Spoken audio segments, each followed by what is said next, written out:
అదే RTV app వార్తల్ని క్షణాల్లో చదివే అవకాశం ఉంటుంది. ఒక న్యూస్ పేపర్, ఒక టెలివిజన్ ఛానల్ మీ చేతుల్లో ఎప్పుడూ ఉంటాయి. రొచ్చు రాజకీయాలు, అసందర్భ డైలాగులు కొట్టడమే రాజకీయం. అది తప్ప ఉందాతనం, మంచితనం అనేది రాజకీయంలో లేదు. రాజకీయ నాయకుడు అంటేనే రొచ్చు డైలాగులు అనేది ఇవాళ ప్రజలు గమనిస్తున్నారు అనేది ముఖ్యంగా అందరూ ఆలోచించాల్సిన అవసరం ఉంది. ఇవాళ 6 గ్యారంటీలు అని చెప్పినటువంటి కాంగ్రెస్ ప్రభుత్వము, కేంద్ర ప్రభుత్వము కాంగ్రెస్ వస్తే తప్ప, ఇండియా అనేది వస్తే తప్ప మేము ఏమీ చేయలేము అని చెప్పి గౌరవ ముఖ్యమంత్రి రేవంత్ రెడ్డి గారే డైరెక్ట్గా పాత్రికేయుల ముందట పేపర్లలో వచ్చింది సందర్భం మీకు తెలుసు. ఇవాళ నోటికి పట్టనన్ని, ప్రజలు దాచుకోలేనన్ని హామీలను కాంగ్రెస్ ప్రభుత్వం ఇచ్చి గల్లీ రాజకీయం చేసి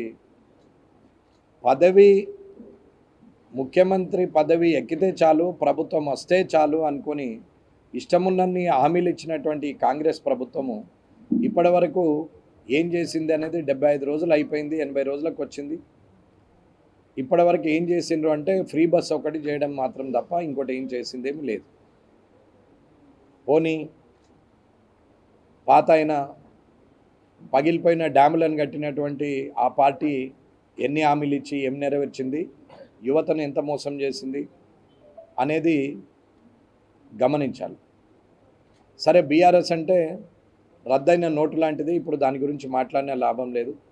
కాంగ్రెస్ పార్టీ అంటే చిల్లుబడ్డ ముంతలో చెల్లని రూపాయలేసి లోపుకుంటా కుమ్మరిస్తూ నేను చాలా పనులు చేసినామని చెప్పుకుంటున్నటువంటి కాంగ్రెస్ పార్టీ. వీళ్ళిద్దరూ అసెంబ్లీలో కూర్చుండి ప్రజాధనాన్ని దుర్వినియోగం చేస్తూ ప్రజల యొక్క సమయాన్ని వృధా చేస్తూ,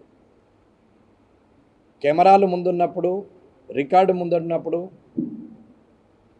వీరు ఒకరినొకరు తిట్టిపోసుకోవడం తప్ప నువ్వు దొంగ అంటే నువ్వు దొంగ అని చెప్పి పోయినాయనను ఇప్పుడు కూర్చున్నాయన, ఇంతకుముందు ముఖ్యమంత్రి ఉన్నాయనను ప్రస్తుత ముఖ్యమంత్రి తిట్టుడే తప్ప ఇప్పటి వరకు ప్రజలకు చేసింది ఏం లేదు.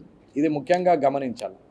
కెమెరాలు బంద్ అయిపోయినాక అక్కడ సభ అర్జెంట్ అయితే మళ్ళీ సభలో అందరూ మిత్రులే, ఒకరి దగ్గరికి వెళ్ళి ఒకరు పోయి నవ్వుకుంటూ మాట్లాడడం, జోకులు వేసుకోవడం.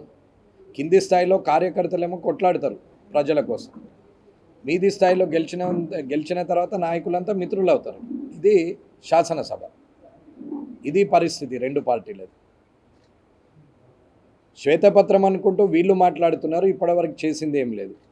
పగిలిపోయింది డ్యాము, జతికిపోయింది, కుంగిపోయింది అని చెప్పేసి విజిట్కి పెట్టినటువంటి ముఖ్యమంత్రి గారు రాబోయే కాలంలో, ఎండాకాలం ఇప్పుడు స్టార్ట్ అయిపోయింది, కాళేశ్వరంలో కానీ, సుద్దులం కానీ, అన్నారంలో కానీ వాటర్ స్టోరేజ్ చేయగలుగుతామా లేదా, ఇప్పుడు పంపింగ్ చేసి ఆ వాటర్ని స్టోరేజ్ చేస్తే ఆ డ్యామ్ ఉంటుందా ఉండదా అనేది కూడా పరిశీలన చేయకుండా దాని మీదనే శ్వేతపత్రాలు రిలీజ్ చేసుకుంటూ పాత ప్రభుత్వము దొంగ ప్రభుత్వము, పాత ప్రభుత్వము అప్పుల పాలు చేసింది, 7 లక్షల కోట్లను ప్రజల నెత్తి మీద పెట్టిపోయింది అని చెప్తూ శ్వేతపత్రాలు రిలీజ్ చేయడంతో పాటు ఆ పేపర్ ఖర్చు కూడా అప్పులలో ఇంకొక రూపాయి పెంచడమే తప్ప, ప్రజల మీద భారం వేసే తందుకు తప్ప ఆ పార్టీ అంటే కాంగ్రెస్ ప్రభుత్వము ఇవాళ శ్వేతపత్రాలను ఒక పాంప్లెంట్ లాగా వాడి, అడ్వర్టైజ్మెంట్ లాగా వాడి ప్రజల్లోకి తీసుకురావడానికి ప్రయత్నం చేస్తుందే తప్ప ఇప్పటివరకు చేసిన నిర్వాహకం ఏం లేదు. ముఖ్యమంత్రి గారు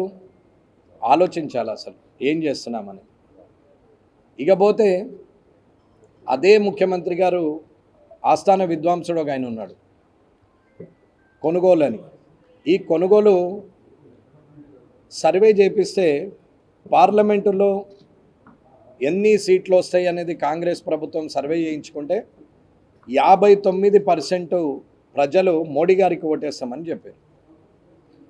అన్న, మామూలుగా మోడీ గారిని చూసే 59% ప్రతి నియోజకవర్గంలో ఓటేస్తామని ప్రజలు చెప్పినప్పుడు, అదే నియోజకవర్గంలో అభ్యర్థిగా ఉన్నటువంటి వ్యక్తికి 10-15% ఉన్నా అది 70% వరకు, 75% వరకు ఇవాళ ఓటింగ్ పోతుందంటే కాంగ్రెస్ పరిస్థితి ఎలా ఉన్నదో చూడండి.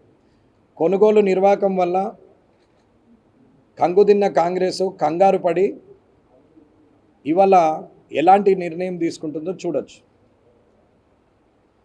గత ప్రభుత్వానికి, ప్రస్తుత ప్రభుత్వానికి, బీఆర్ఎస్ ప్రభుత్వానికి, ఇప్పుడున్న కాంగ్రెస్ ప్రభుత్వానికి పెద్ద తేడా ఏమీ లేదు. వారు ఎంతసేపు ఆ పార్టీని కాల్ చేద్దామా, ఈ పార్టీని కాల్ చేద్దామా అనేది ప్రయత్నం చేయడం. ఇప్పుడు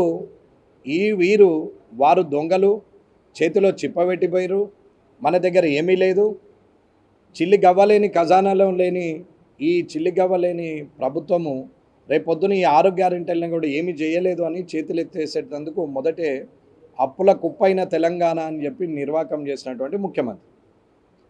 ఇది చాలదన్నట్టు పలిగిపోయిన డ్యామ్ కట్టినటువంటి ఆ వ్యక్తి వెళ్ళి ఇదే నల్గొండలో సభను పెట్టి మీ వేటాడతామని మళ్ళీ ప్రజలను పిచ్చోళ్ళని చేస్తున్నారు.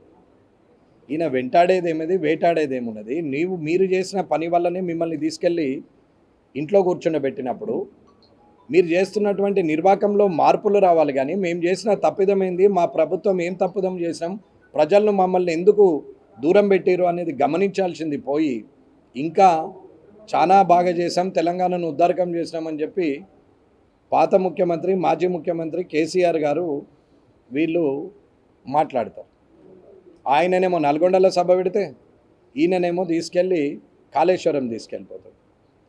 ఇది నడుస్తున్నది. కానీ మోడీ గారు ఈ అబద్ధపు రాజకీయాలను, అసత్యపు ప్రచారాలను, నెరవేర్చలేని హామీలను మోడీ గారు ఇవ్వరు. మోడీ గారు పరిపాలన, రాజకీయం వేరువేరుగా ఉంటుంది. పరిపాలన ప్రజలకు ప్రభుత్వం ఏర్పడిన తర్వాత ఏ పరిపాలన అందించాలనో తెలిసినటువంటి వ్యక్తి. దాన్ని సాక్షాత్తు ముఖ్యమంత్రి రేవంత్ రెడ్డి గారే చెప్పారు. ఏమని? తెలంగాణ అభివృద్ధికి సాక్షాత్తు ప్రధానమంత్రి కంకణం కట్టుకున్నారు, ఏది అడిగినా మాకు సాయం చేస్తామని చెప్పారు, అభివృద్ధిలో పాలుపంచుకుంటాం, ఏది అడిగినా సరే. పాత ప్రభుత్వం అడగలేదు కాబట్టి చేయలేదు అని ఈయన మాట్లాడతాడు. అడిగినా అడగకున్నా రాష్ట్రానికి రావాల్సినటువంటి 9 లక్షల కోట్ల రూపాయల నిధులను ఇచ్చింది ప్రధానమంత్రి. మొన్న ఈయనకు 9,000 కోట్ల రూపాయలు మళ్ళీ ఆర్బీఐ ద్వారా మళ్ళీ రిలీజ్ చేసింది కూడా కేంద్ర ప్రభుత్వం. ఇవాళ కనీసము సాలరీలు ఇచ్చే పరిస్థితిలో పాత ప్రభుత్వం లేదని కొత్త ప్రభుత్వం ఎక్కితే ఇప్పటి వరకు చేసింది ఏం లేదు. అది పాత్రికేయుల ఇండ్లతో మొదలు పెడితే ఇవాళ ఉద్యోగస్తులుగా ఉన్నటువంటి ప్రతి ఒక్క కలెక్టర్ జీతం వరకు కూడా 15 రోజులు అడ్వాన్స్ జీతంగా మార్చుకునే పరిస్థితి వచ్చింది. 1వ తారీఖు పడాల్సింది 15 నుంచి 30వ తారీఖు మధ్యన పడితే ఇవాళ ఉద్యోగస్తులు ఏమనుకుంటున్నారంటే ఒక నెల పోతే పోయింది, ఇది నాకు అడ్వాన్స్ వచ్చింది అనుకుంటా, ఏం చేస్తాం ఈ ప్రభుత్వంలో ఉద్యోగం చేస్తున్నప్పుడు అని ఆలోచించు. తిరిగి కొత్త ప్రభుత్వం కూడా అదే చేస్తున్నారు. అన్న మోడీ గారు వికసిత భారత్ అని పెట్టారు. వికసిత భారత్ అంటే అభివృద్ధి చెందుతున్న భారతదేశం. భారతదేశం అభివృద్ధి చెందితే ఆస్ట్రేలియాకు, అమెరికాకు వెళ్ళినటువంటి మన విద్యార్థులు, ఉద్యోగాల నిమిత్తం పోయిన వాళ్ళు అక్కడ ఉద్యోగం చేసే బదులు మన దేశంలోకే అదే ఆస్ట్రేలియా, అమెరికా వాళ్ళు వచ్చి మన దేశంలో ఉద్యోగం చేసే పరిస్థితికి తీసుకురావాలన్నదే వికసిత భారత్. అంటే మన అభివృద్ధి, దేశం అభివృద్ధి చెందిందంటే అవతల దేశము వాళ్ళు ఉపాధి కోసం మన దేశంకి వచ్చే పరిస్థితికి తీసుకురావాలని ఆలోచించేదే మోడీ గారి సంకల్పం. కాబట్టి రాబోయే కాలంలో 12 సీట్లకు పైబడి ఇవాళ తెలంగాణ రాష్ట్రంలో ఎంపీ స్థానాలను కైవసం చేసుకోబోతున్నాం. అన్న ఇదేదో నేను మాటలు మాట్లాడుతున్నాడు ఎట్లా అవుతుంది అని అనుకుంటుండొచ్చు. అన్న ఎట్లా అవుతుందో అడిగితే కొనుగోలు చెప్తాడు ఎట్లా అవుతుంది అనేది. 59% ఆయన సర్వేలోనే వచ్చింది. ఇది మేము చేసుకున్న సర్వే కాదు. ఎట్టి పరిస్థితుల్లో ఎక్కడ ఏమున్నది మరి ఉన్న సీట్లన్నీ నల్గొండలో మొత్తం కాంగ్రెస్కి వచ్చినాయి కదా, ఒకటి జగదీశ్వర్ రెడ్డి టీఆర్ఎస్ గెలిచింది కదా, మిగతా అన్నీ ఇక్కడ వేరేది గెలిచింది లేదు. భువనగిరి పార్లమెంట్లో ఎన్ని ఉన్నా ఇక్కడ బీజేపీ ఎక్కడుంది అని మాట్లాడుతుండొచ్చు. అన్న ఏమీ లేని ఆదిలాబాద్లో కూడా ఎంపీ గారు గెలిచారు 2019లో. నిజామాబాద్లో గెలిచారు, ఒక్క సీటు కూడా బీజేపీ లేకుండా. మరిన్ని వీడియోస్ కోసం ఛానల్ ని సబ్స్క్రైబ్ చేయండి, లేటెస్ట్ అప్డేట్స్ కోసం వాట్సాప్ ఛానల్ ని ఫాలో చేయండి అండ్ లింక్ డిస్క్రిప్షన్ లో ఉంది.